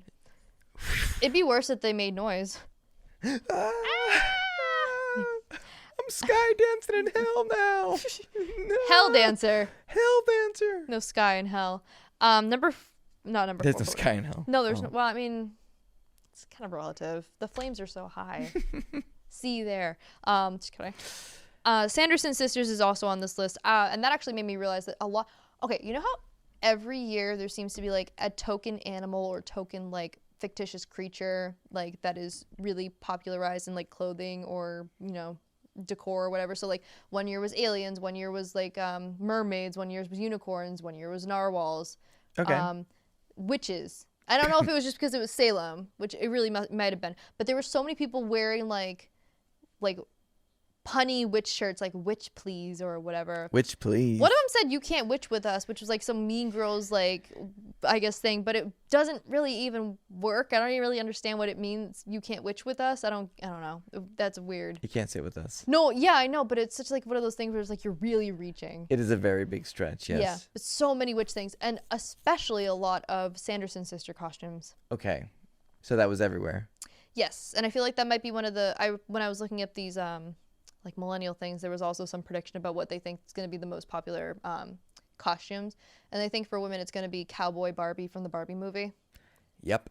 Yeah, and then for boys they think it's going to be Mario characters because of the Super Mario Brothers movie. Okay. Yeah. But then they also had said that checks out. They also said the Sanderson sisters would be up there too. These experts, I guess. I don't even know where I read this from, but there was already cowboy Barbie when Josh and I went to Kineticon. Mm-hmm. In July, like when the movie had just been fresh out. They were hyped. Yeah. And there were already trailers anyway, so I guess you don't have to like wait for the movie to know how to dress for that. So nope. Be a good couple's costume too if you have a partner who's comfortable enough with it. With being a metrosexual cowboy. It'd be too fucking cold. I'd be like, fuck no. Yeah, that's the trick too, is like finding a Halloween costume. Like, again, not a pregnancy announcement, but for my future child, mm-hmm. I'm going to find them the most like bundled thing when they're like a little tiny baby. Yeah. That's what we did. I remember your wife, she still talks about this, how mm-hmm. She got one of our friends a blanket that looks like a burrito. Yeah. That she wanted to be used for a Halloween costume for the baby and was never used for the costume for the baby. But that's not a bad idea. I would do that. It's very funny. They're swaddled and warm. Mm-hmm. And what do you like? I don't even remember what my first Halloween costume was. My brother's was a clown. Oh, yeah, that's cute. Not with like hair and a nose, but like I think it was like a little hat and like a little bib that had the little like buttons and stuff on it and stuff. Very easy. I like it. So you can do whatever you want. You can keep it really casual. It doesn't matter. But keep them warm. Keep them warm. The worst feeling as a child is having a Halloween costume that you're really happy and proud of to wear. If you're cold, they're cold. And then you can't wear it like fully because it's cold out, because costumes are made of the thinnest material ever. So then you have to cover it up with a coat. So you don't really even feel like you're wearing a costume. Yeah. It's a crappy feeling. I can imagine that. I remember that viscerally as a child. Oof. So, yeah. But anyway, there's also a Tamagotchi.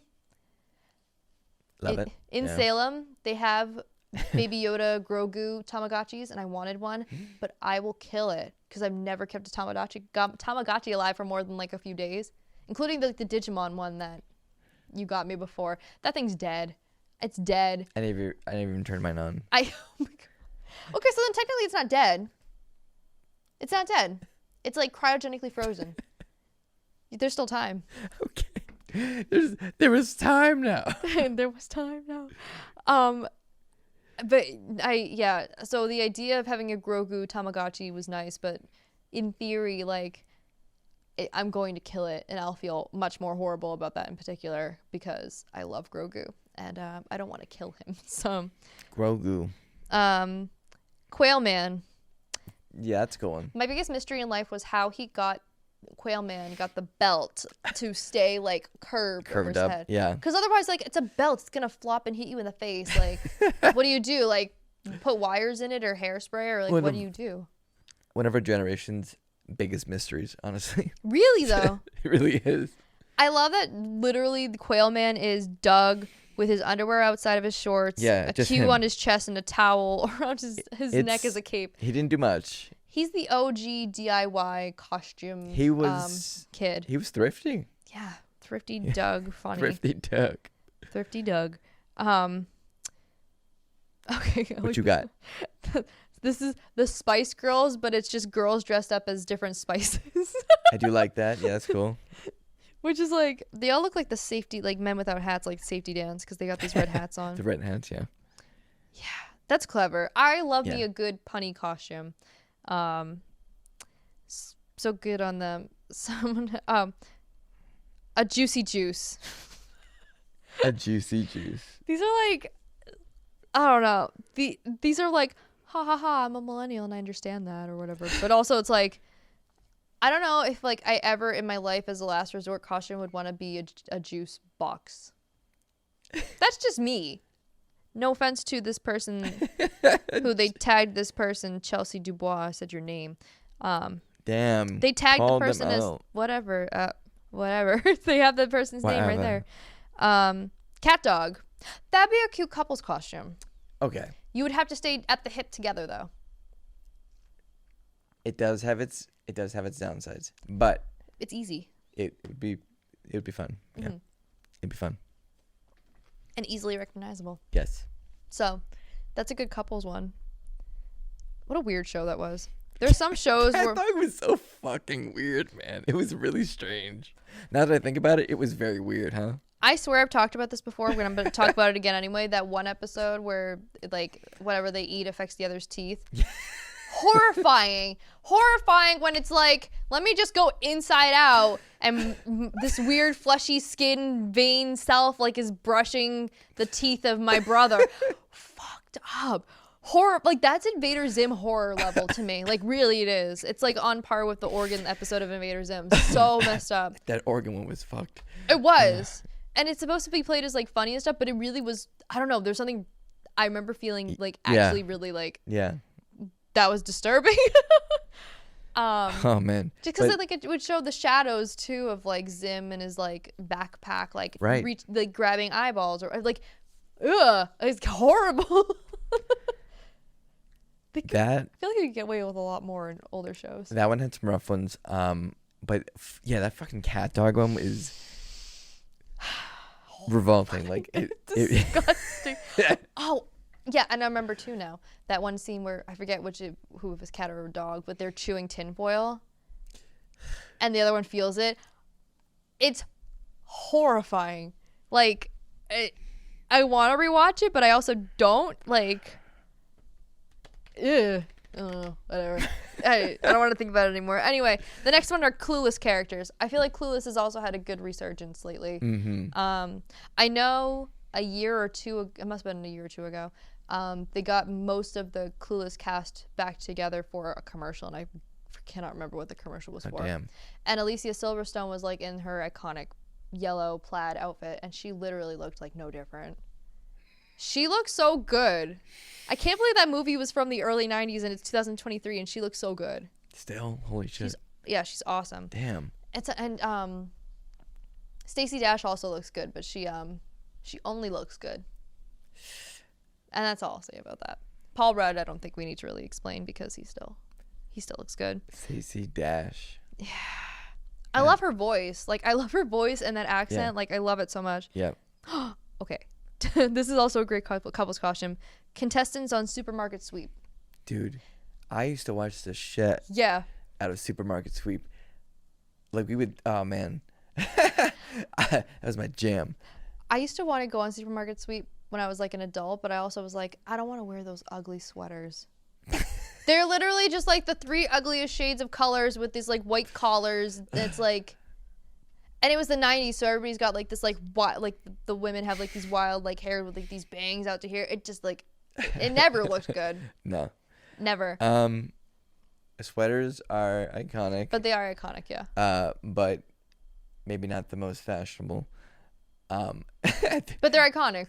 But they're iconic. There's Clueless fashion and then there's Supermarket Sweep fashion. Both iconic, but Man, when those worlds collide, I want to be there to see it. oh, Alicia Silverstone's character on Supermarket Sweep. Yes. Her just pulling out a big ass cell phone and being like, "Daddy, how much is ham?" I want that now. Damn it, I want that now. Are you in on this shit? Yes. I sure am now. Yeah. Good. I remember watching Supermarket Sweep and always being like, grab the inflatable, because it was always more money. It's like, stop, like, and I was a child. I didn't know the concept of like what cost more. Like, I was confused. Everybody always went for the hams, always, and I'm like, why? Because I didn't understand that that meat is expensive, and usually whole chunks of meat are pretty expensive, and so it always was confusing to me. But I always knew, because they had big price tags on the inflatables, that you should get the inflatables. Get the inflatables. And half the time, no one ever did. It was like, you're gonna lose. Listen to me. I'm 7 years old. I know what I'm talking about. I'm not worried about it. I'm not worried about it. This world is so fucking fucked up. I'm gonna kill you. I'll kill you. Oh my god. Nobody knows what this is from. That's fine though. King Bob from Recess. I love Recess. Oh man, King Bob. Yeah, with the unibrow and all. Yeah, you just need a sports jersey and a hockey stick and a crown. And So a unibrow. shall it is written, so shall it is done. Oh my god. I loved Recess. That was such a good show. That was one of my favorites. I love the movie too. The movie's good. I love Green Tambourine. That song from the movie. Okay. Do you know it? It's you know how like the whole like one of the jokes is like for Mikey, the fat kid is like that he has like a really like beautiful voice. Yeah, and his it's like voice really is- low and yeah. stuff. It's that voice, and it's singing this song called Green Tambourine. And it's just like this weird like hippie sequence in the movie. Okay. I have to hear it again. I'm sorry. No, that's okay. That's the thing I remember most from it, and I don't know why. I think it was just because like I don't know why. It just seemed like it didn't fit with the rest of the movie. But whatever. Green Tambourine. Yeah, that's what I remember. Anyway, moving right along. You don't have to feel embarrassed about it. I just because I don't know it. I'm sorry. No, that's okay. I will. How about this? I'll listen to it later, and then okay. I'll see what it's about. Xenon and Nebula from Xenon Girl of the 21st Century. Icons. Yes. Oh my gosh. Icons. Fashion icons ahead of their time. They were best friends in Yes, they space in the future. That was the original name of the show. Best Friends in Space in the Future. Hell yeah. But yeah, it's just like Nailed it. shiny outfits, which Y2K fashion is coming back in full force now. So I feel like that sort of clothing would be really easy to find. So. Hell yeah. So make it work. In the words of Tim Gunn. Can't work. Make it work. I gotta rewatch Xenon. Xenon, yeah. The first one I think is better than the second one, but I still watch both of them. How many were there? I swear there were 3. Oh, I don't know.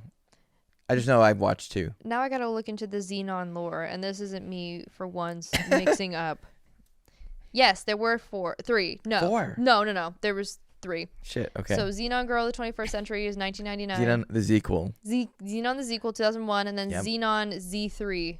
I never saw Z3. Holy shit. I barely remember this. Damn. I'm looking at the poster right now. I barely remember that. They look like Power Rangers. I don't even know what that is. That's so weird. Z- Oh, Yeah. the tagline is "Saving the universe is as easy as 1, 2, Z." Uh, Woo! Jesus Christ. So good. Good stuff. Woo! Cool. Love I it. completely forgot about Z3. Z3. As most did, I think. When was it released? Does it say? 2004. But it has Oh. Kirsten Storms and Raven Simone in it, so it still had the original cast. Okay. But yeah, no, I really didn't even. Did it have Protozoa? I don't know. Were they back? The first 2 did, though. They sure did. God, I loved Protozoa. You would. I loved him. He was so cool. What do you mean you would? What do you mean? Wow. What does that mean? Huh?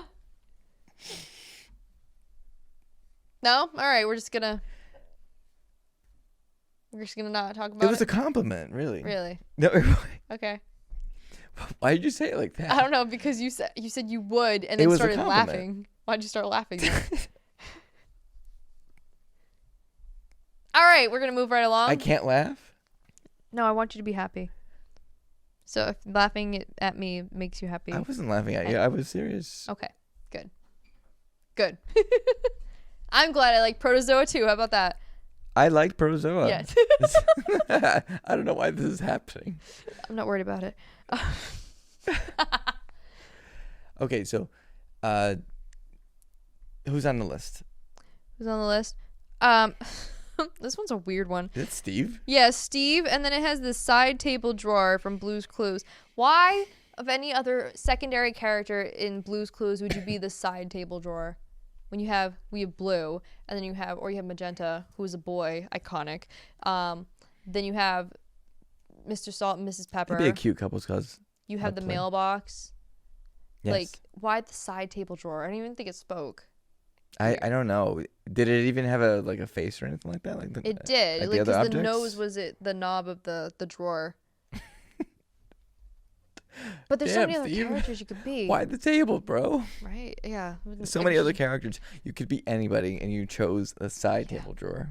The costume. Okay, first of all, this person didn't even bother to find a green striped shirt in this picture. They literally just put green duct tape stripes on their green shirt. Why? Because it's easy. That shirt, finding that shirt is the easiest thing ever. It's not like Steve wore like 7 shades of green made of sequins. Like, it's literally like an Old Navy polo shirt. It's just that's an interesting choice. But that's a kind of costume that Josh would wear. Josh does not do costumes. His costume is literally a button every year that says, "This is my Halloween costume." Minimalist. Be happy about it. I got the button for him. I'm very happy about it. I'm not worried about it.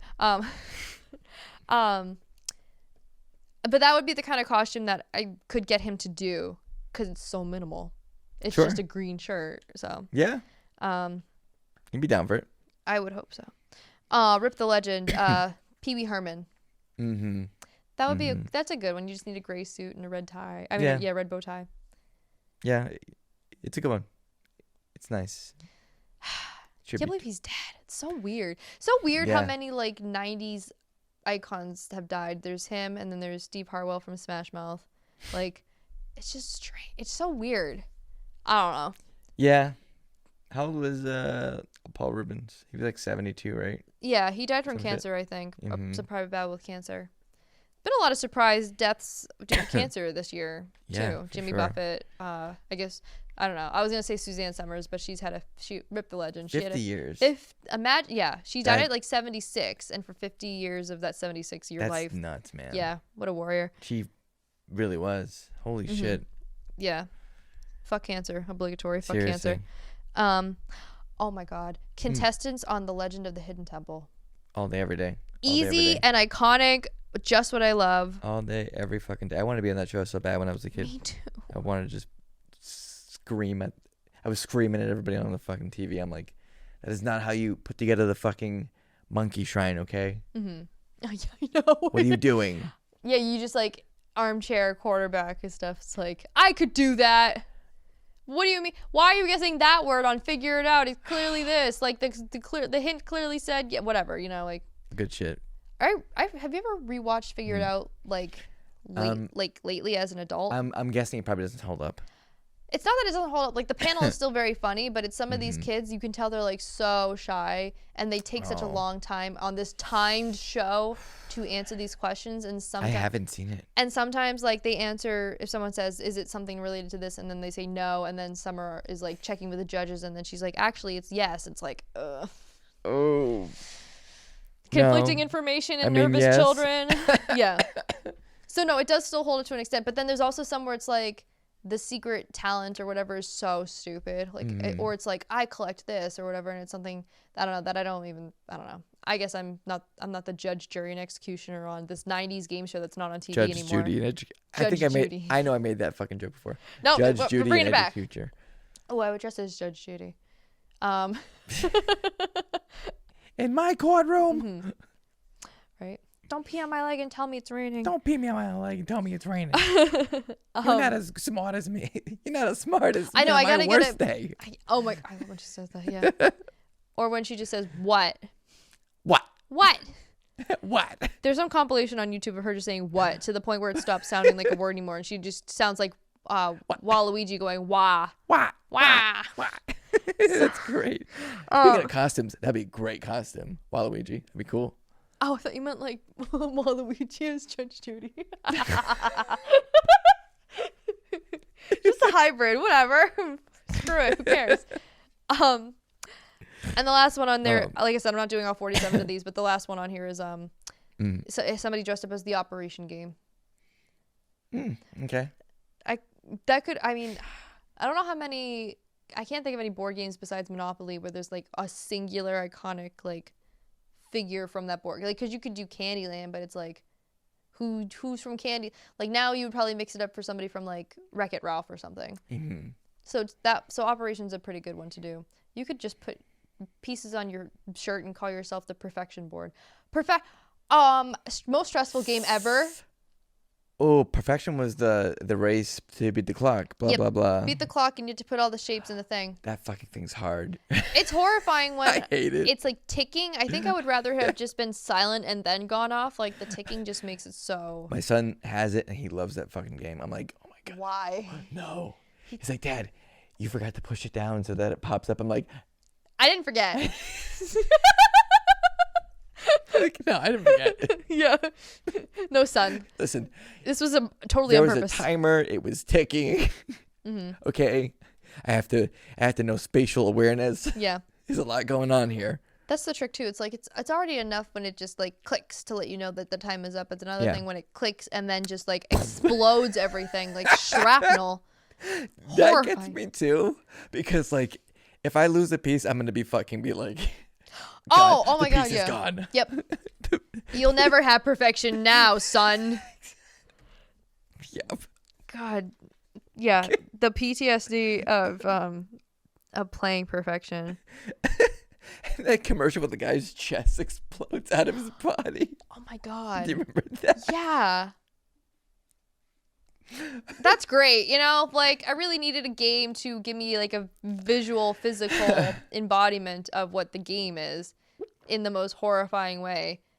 It used to be like old Gushers commercials. Some of them used to freak me out when the kids' heads turned into fruits. Because I would think like in the scope of maybe like Charlie and the Chocolate Factory, like Violet Beauregard, and it's like, Violet, you're turning Violet. It's like, how do you get your head to not be a fruit anymore? How do I stop this? Right. Yeah. Like, I guess I don't eat Gushers. That was my takeaway from it. Is like, listen, I don't want my head to be a fruit. I'm not going to eat Gushers. I just bought a bunch of Gushers today. Okay. Oh no, your head's going to turn into an orange. Now I'm having second thoughts here. Okay. Well, as long as you don't eat Gushers while playing Perfection, I think you're okay. New fear unlocked. New fear unlocked. And your head just explodes with orange juice. We're coming up with a lot of great ideas here today. One more. Mm-hmm. More crazy ass fucking commercial. Sometimes those Tang commercials were crazy too. Because they had that fucking orangutan. Yes. Oh my God. Yep. Nuts. Man, remember the 90s full of animal mascots? Like the Taco Bell Chihuahua? You know what used to scare me? What? You might have been too young for this. Okay. There was a commercial for the game Star Fox. Okay. Like for Super Nintendo. Mm-hmm. Maybe I was too young. But yeah, go ahead. It used to scare me. Okay. Just because it was like these like people in suits, like animal suits. Mm-hmm. Just with the creepiest expressions. Oh. Okay, I'll have to watch that. I'll have to find that shit. Yeah, no, I was too young for that. It creeped me the fuck out. I was only around for like maybe PlayStation commercials at the very earliest in my life. So. Those are weird too. PlayStation 2 commercials, like, or was it 3? Maybe it was 2. I think it was 2. Like, I remember that one where it was just this, like, white room and this, like, baby doll, and its, like, head is jittering, and it's making, like, do you not remember this? Do you remember this? They had some freaky commercials. All right, likewise, I'll have to find that one because their marketing for the PlayStation, I think PlayStation 2 was so, oh my God, so weird. I'm sure, and neither of us have had cable for a while, so I can't be like, they don't make commercials like they used to or whatever, because maybe they do. Like they used to. Maybe they do. I don't know, but the ones I remember have stuck with me in probably the worst of ways. I won't play the sound, but you can see the visuals. Okay. I'm watching the Star Fox commercial. Man, look at all them polygons. I know it was revolutionary for the time. It was. It really was. Yeah. Yeah. I started out with for myself, I started out with a PS2. Whoa. That is a taxidermy fox head. Show that to your daughter who said her favorite animal. There were other ones too. Oh my God. I'm not even sure why they used to scare me. Just I think it's just some uncanny valley stuff. Like I think it's something contrary to what you are used to seeing or whatever. It's just automatically scary. Ah! Yeah. Oh my god. That one seems less scary with the eyes. That one that you showed me with who's frothing at the mouth. Oh my god. Frothing at the mouth. It looks like it. I know it's a tuft of white. Oh, I remember that. Okay. So I don't know if Future Lewis is going to be able to put these images on I'll try to. screen or not. But if not, I don't know. What are you searching? Star Fox? Yeah. Star Fox SNES commercial. Perfect. So, Google image that. I will You're do welcome. that. Happy Halloween. Thank you. Happy Halloween. Thank you. So that's what I have for millennial costumes. I always find it funny that like about anything that says millennial in the title because some of it's obviously not true or exaggerated, and then some of it's true, but it's also like, why did you bother to make an article out of this? Yeah. So it's always just funny to me when it's that was a pretty good list though. Like I got to give that up. Like yes, it did have some good ones. I skipped around some that were like that's fine. Not super like one of them was I forget the name of that movie, but it's got Madonna in it as like a baseball player. Madonna in it, and she's a baseball player? Yes. I don't know. A League of Their Own. Oh. And I'm like, that is not a millennial movie. I don't think I saw that movie. It's got Tom Hanks in it too, I think. Oh, okay. It's where that line, "There's no crying in baseball," comes from. Okay. Gotcha. But yeah, there were some of them where I'm like, I'm not very cultured. No. So. There's also Castaway that I skipped over. Well said. Which is also, I don't consider a millennial thing, but I don't know. Maybe I was not old enough to really. I know millennial is. I think it is a millennial thing. It's an age that starts in the late 80s for a time period of what a millennial is. So like, I was born in 92, so I probably wasn't. But whatever. I did ones that related to me. So sorry about it. If you want to go to the Buzzfeed article, then go right ahead. Damn. They need the clicks. Help them. They're a struggling website. They're really struggling. They really are. Really. So that's what I got. Cool. Have you addressed everything that you wanted to talk about? I have one K-pop corner thing, but I didn't want to talk too much over stuff if you had anything else you wanted to talk about. I was just going to ask you if you wanted to talk about your K-pop stuff. Sure. All right. Welcome, one and all, to the K-pop corner. Let's hear it. Okay. I have a bunch of screenshots. Okay. So. Is this the thing that's on the... Yes. Okay. So, I'm going to tell a story that is currently ongoing. Yeah. And it's about a American event planning organization called Studio Pav. They've done concerts for single K-pop groups before. They are now doing one for what they're calling a festival, which is so it's like several K-pop groups. I have as a series of screenshots on my phone right now because there's such a long, complicated history that I went back into Twitter, where every single post about this upcoming event has been ratioed. Really? Yeah, by disgruntled fans. Cool, fun stuff. So, on August 29th, they announced a concert on October 26th in MetLife Stadium. And it was a festival. It's based on this like really popular singing show in Korea called Immortal Song. So it's called the Immortal Song Concert. It's a 4-hour concert. And it's also commemorating the 120th anniversary of Korean immigration to the USA. Apparently, I did not know that. So, and it features Psy, ATEEZ, New Jeans. I'm going to list people, but not all of them you'll know. Patty Kim, Lena Park, Kim Tae-woo, Janabi, and Young Tak. So most of those are solo people. But the first 3 are K-pop legends, especially for Psy. Sure. So it's a 4-hour festival. Cool. Tickets... They announced the same day. Tickets go on sale on the 18th of September. Okay. They release the seating chart and how much these tickets cost. So P1 to be P1, $600. Okay. Which, especially for a lot of these groups or artists that are more popular in Korea, these solo singers, than they are in America, like that's a lot. And for a 4-hour concert, it's not like a full New Jeans concert or a full What's 80s P1? concert. P1 is like right by the stage. It's this light blue. Okay. So from P1 outwards, so all the stuff's like stage stuff. So it's like. Got you. So the higher the number, the further back it is. So the nosebleeds are $59, which is kind of usually kind of the average price for most concerts, I think. Mm-hmm.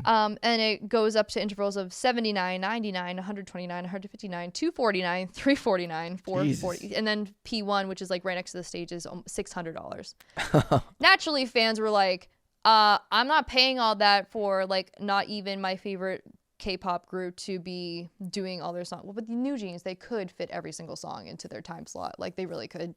All their songs are so short. They do the whole new album too. The whole fucking right. Yeah. So 12 minutes. People were like, hey, that's a lot of money. Of course. So tickets went on sale. So the problem too also with MetLife as a stadium, it's an 80,000 person venue, which is grossly overestimating for like, this isn't, I hate to say this, I do, but this isn't BTS or like Blackpink that could fill a stadium like that. Mm-hmm. Like, I think ATEEZ and New Jeans are popular in their own right, but I don't think they're anywhere near filling an 80,000 capacity venue. Like, I really don't. And most people didn't either. There was like some info Twitter account that was saying that after tickets went on sale, a week after, they only had sold 32% of the overall venue space after a week. Ew. So not looking good for September that. 27th comes along, over a week after the concert tickets go on sale, with an announcement saying, after a thorough consideration of the feedback we've been receiving, we have decided to lower ticket prices. And then they added benefits for people who bought the floor seats, P1 through P3. Yeah. So these ticket prices were now, P1 went down from $600 to $400, which is still a lot. Oh, of course. That's still a lot. P2 from $449 to $399. Oh, so yeah, they were both the same price. So it's also like, why would you make these two different sections the same price? Like, it makes no sense. Like, everybody's going to be clamoring for P1 if P2 is the same price and you're further away. Like, it makes no sense. P3 went from $349 to $299, so $300. That's still a lot. It's a lot of fucking money. Yeah. So it was a combination of grossly overestimating how many people would be able to fit this, like, fill this venue, and also the ticket prices were a big issue, obviously. So the tickets went back on sale on the 27th. They redid the sale to try to get more butts and seats. I don't know if it'll surprise you to let you know that this didn't go well either. 6 days ago. The concert's October 26th, by the way. So 6 days ago is what, like the 10th of October? Yeah. Almost a little over 2 weeks before the concert. Mm-hmm. They announced that they are moving the concert from the MetLife Center to the Prudential Center. They're moving venues 2 weeks before this concert happens. I believe that the Prudential Center holds like 30,000. So much more realistic. Mm-hmm. So that's good. So now they have to resell the tickets. So they're saying for people who already bought tickets, we're going to give you a code that you can reuse to get your same like area that you bought before. Or if you decide that you are not able to go or don't want to go, you can get refunded from Ticketmaster. But Ticketmaster takes 30 days to refund at most. Oh, man. So if people still want to go and they are now wanting to get better seats because they're cheaper now, they have to pay basically twice because they're not going to get the refund in time for this concert that's happening in 2 weeks. So there's also something on here that is called dynamic pricing. Dynamic pricing? I don't know quite what that means. I guess that, I don't know. People are mad about that. I should have done my research on what dynamic pricing is. But yeah, so they had to cancel all the purchase tickets so people could rebuy them. But for people who had like the floor seats, they had ticket sales open for them before the rest of the people who would have had like sitting seats. But again, some people were saying on Twitter they didn't get their codes, and they were also saying that, you know, they can't pay twice because they can't afford it because Ticketmaster won't refund them in time or whatever. So oh my god, so big mess. So they changed the prices for a third time. No. So P1 was still $400. P2 got reduced from $3.99 to $3.49 because that makes more sense than making it the same price as seating that's closer. P3 went from $300 to $259. Everything else kind of stayed the same. So with the lowest price being $69 for nosebleed seats. Sure. 3 days ago, they announced that New Jeans can no longer participate in this concert, which would have been one-third. I saw that clip on Twitter. Yeah, 1/3 of the people who would have bought tickets specifically for New Jeans.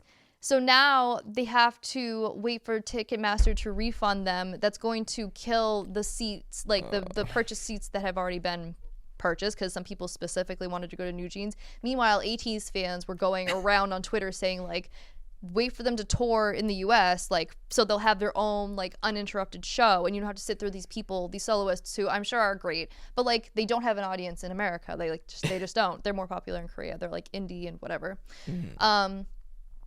So people were saying, like, don't buy tickets from here or whatever. So now we're down 1/3 of the popular acts that were getting people here in the first place 3 days ago. This is 3 days ago. Very cool. And the argument from Studio Pav was, because people were saying, you might as well just cancel it. Like, why don't you just cancel it? But they were saying, like, they don't want to disappoint the people that had already bought tickets. And some people were kind of agreeing, and they were like, I already, bought, like, a hotel and stuff like that, and, like, took time off. So, like, I kind of understand that. But they shouldn't have oversold it so much to this 80,000 capacity venue. If it's not, like, Twice, BTS, Blackpink, that's, like, really all I can think of for who could fill an 80,000 capacity venue. Sure. And like I said, I hate to kind of be like that, but if you're thinking in terms of American popularity, that's kind of the three groups I think of. Yeah. Huge ass fucking stadiums and stuff. Like Huge Jazz. Is there a Huge Jazz? Huge Jazz. Yeah. Simpsons. So tickets are now going on sale again for the third time, October 13th. Third time? Yeah, because they did it the second time when they moved venues. So now they're doing it again. Okay. And as far as I know, it's still not sold out, but they're selling tickets October 13th for an October 26th concert, with the highest price still being $400. Like, that's a lot. So that's the story. And the clincher with it too is that they're not live streaming it, which I feel like is a very missed opportunity. They said that it's not going to be live streamed, but they will be filming it to be broadcast in Korea at a later date, not live. Great. So they really effed everybody. That's awful. I remember seeing this on the K-pop subreddit. Someone made a list of, and it's a very long list this year, of K-pop concerts that had some venues canceled, some postponed, or some reduced in size. Like not Luna. Stan Luna. Triple S. They had a couple of concerts because for some reason there's this one company that keeps going to what the heck name is it in Pennsylvania? Reading, Pennsylvania, for some reason, which we went to. So like we're part of the problem, I guess. Whatever. But it's they were just picking really strange. Like you want to pick. Like, cities are more expensive, but there's also more people there, so you're more guaranteed to get your money back if you go to a city. And some of them are just not going to cities. Meanwhile, there's Canadian fans screaming up north, hey, we want to see K-pop concerts too. And everybody just being like, what's that? I can't hear you. So what I'm chalking this up to as well is, I think you've probably seen too, that now more than ever, there's so many K-pop acts going to America or doing like world tours. I say like world tours, which is really just like parts of Asia and America. And Europe's also over on the side being like, what about us? So, lol. Well, I feel bad because like K-pop definitely has much more of a presence, I think, in Europe as a whole. Like in America, I would say it would be BTS, Blackpink, Twice, really, as far as people would know for groups. Maybe some other ones like Monsta X or whatever, but South America and Europe have always been much more like open to different like languages. South American and music. fans are like oh my god, so hardcore. I think there's a missed opportunity that there isn't more K-pop groups going to Latin America. They really should. Yeah, I think so. They would sell out over there. However, a common problem I keep seeing when groups go to specifically Mexico is there's a huge altitude difference. And so there's a lot of cases, including aespa, where the altitude literally knocks them on their ass because they are there for like a day. They do not have time to adjust to the altitude. So they are like lightheaded and dizzy and stuff. And fall over. Because their concerts, their schedules are so like nuts. And so there's always this worry. There was a worry at first where it was like, people screaming mistreatment or whatever, but really it was just geographically you need to take a day to like adjust to Mexico. Like that's really just what it is. And you can't. Yeah, because the schedules are so not so crazy. But I think this is another like post-pandemic, like Salem, like a post-pandemic sort of boom where like all of these like K-pop's more known globally than ever. So all these people are like clamoring to get their groups like touring in the US. And now there's a kind of a overload. There's so many K-pop groups that there are people like who cannot afford to keep going to these. There's also people who are grossly overestimating like the venue capacity. Like you have to do your research. Like this group Triple S, new girl, like very new girl group, and they're already doing a tour and they're trying to like sell out these stadiums or these venues that have like 10 or 20,000 as a capacity. Like it's stupid to do that for a very new group. aespa had a right idea. I think the venue they picked for the one we went to in Boston was perfectly sized. Because awesome. Because they're still newer. Mm-hmm. So I think I think it's better to lowball it. Sure. So you don't like have to do what Studio Pav is doing and like reorganizing and shooting yourself in the foot. I think at that point you're kind of cooked. Yeah. But there's so many K-pop groups that are touring in the US now more than ever. I see so many comments about people who are like, oh, I wish I could go to that. And I said this too for myself. I was like, oh, I wish I could go to that, but I'm already going to this, or I went to this and I don't have money or whatever. Like it's just like too much. And I think people are really eager to try to like capitalize on this globalization train that they are maybe putting out a mini album and then being like, all right, we're going to go tour now. All right. So I don't know. It feels like if it's not happening already, it's going to happen very soon of like concert fatigue for fans. Like I feel like people kind of need to reprioritize and step back a little bit. New Jeans, before they were supposed to do this, did they did a festival as like a featured guest. I can't remember what the festival name was, but it wasn't like their own tour. They just did like a stop or whatever. I feel like that's a really good way to sort of test the water without investing a lot of money into a whole tour. And like, you know, go all or nothing too early. You can sell tickets like that too. Like, oh, look. Yeah. I'm doing a stop. It's a good gauge. Like if you just do a festival and you can gauge the interest of people without diving headfirst into dark waters, you know. So for sure. So that's my story of this Studio Pav and their if you go onto their Twitter, it's so funny. Like it's ratioed so much. It's horrible.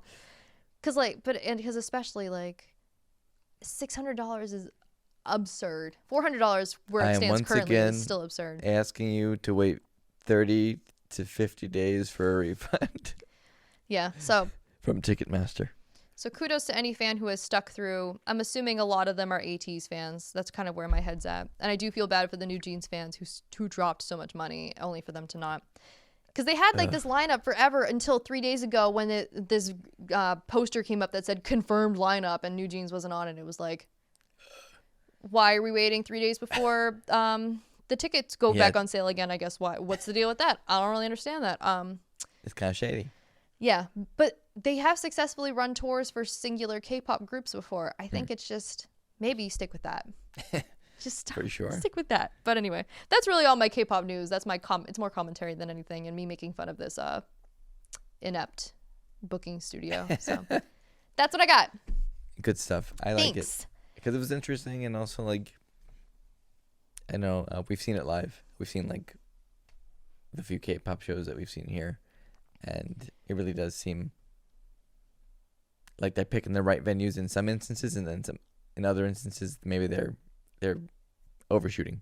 Well, I feel bad for Dreamcatcher too because we went to see them last year, but then they toured again this year. Not even a year, like calendar year from when they last toured, and they were supposed to go to the same venue in Reading again. But a lot of fans, including us, were like, I can't afford to go again in a year, so they had to downsize the venue. Triple S outright canceled. They were saying it was like conflicts, like internal, like something out of their control, but it really was ticket prices, and I don't want anybody to think otherwise because it's not true. So we can't all that girls capitalism. girls capitalism. What is this? Girls communism now? Jeez. So anyway, that's all I got. Have you been indoctrinated into the radical girls communism? Don't tell my uncle. I think that might put us at the finish line here. Yeah, that is it. So it's all done. Thanks for letting me talk about so much random stuff. No, that's cool. Okay. I like that. Okay, good.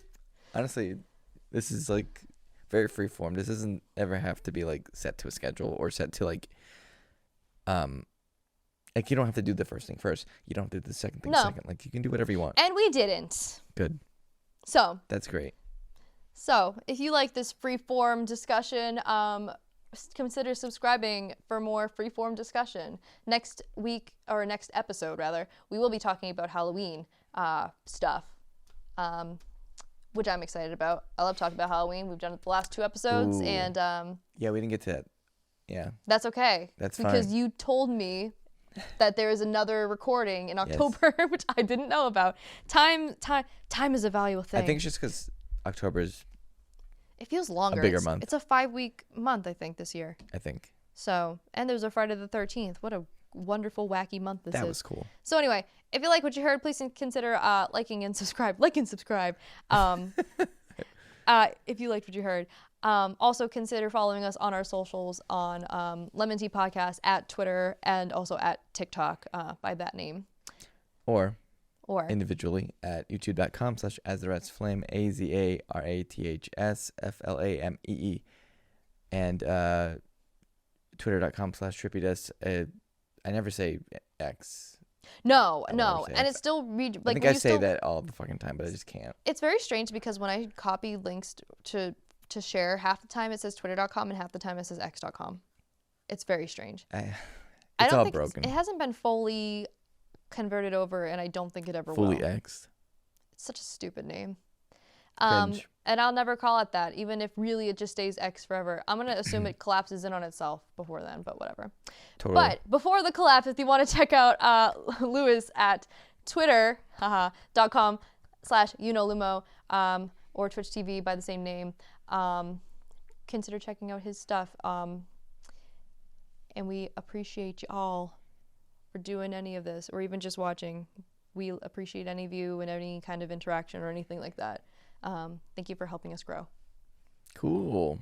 We are all grown up. We're 40. Maybe not. Just 40 in the episode number. I thought about being 40 and I'm like, wow. I don't know about this. All right, well, with that like sombering note, I think we are going to say our goodbyes. Goodbye, Wonho, and goodbye, all. Goodbye, all. See you for our next month-long Halloween extravaganza. That sounds great. Yes, I think so too. I hope you do too. I do. Okay, perfect. Bye. Bye.